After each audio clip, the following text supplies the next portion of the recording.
So start natin.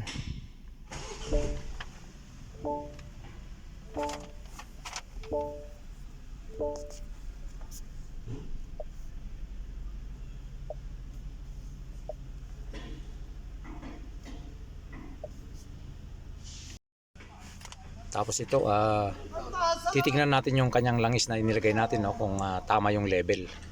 Dito lang pumunta lang tayo dito sa mga apps niya rito, application. So hanapin natin dito sa vehicle settings.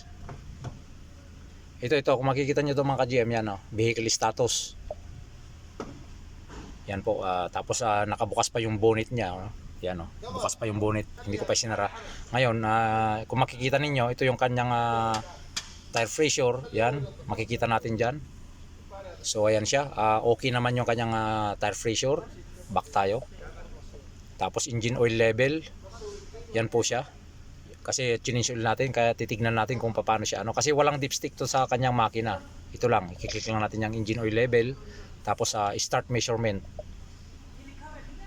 So makikita ninyo, nagre-reading na siya dyan kung tama yung langis na inilagay natin, no, yung kanyang level. Antayin lang natin na mag 100% yan.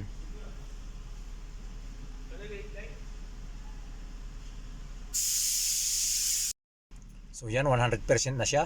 Ngayon ayun, kung makikita natin 4 liters yung nilagay natin na litro sa kanyang makina. Ngayon dadagdagan natin mga ka-GM kasi kulang pa yan, no?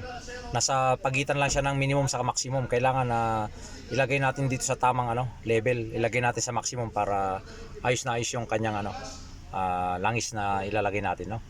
Siguro ito mga 4.5 yung kanyang liter sa kanyang langis. Apat pa lang yung nilagay natin. So dadagdagan pa natin siya mga ka-GM para sumakto siya, no, dito sa maximum. So yun po yung tamang paglagay kasi ng mga langis nito, yung magantong sakyan sa BMW. So hayan po siya, no. Yung kanyang engine oil ay bali 4.5 yung nilagay natin, yan, eksakto na siya. Nasa maximum level na siya.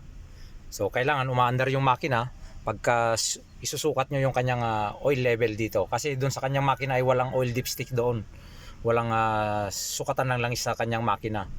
Bali sarado yon, ano lang siya, takip lang doon sa kanyang oil filler cap. So dito lang talaga makikita yung kanyang setup. Pag setup natin ng kanyang pag level natin ng kanyang oil level measurement, no, dito lang sa kanyang instrument panel.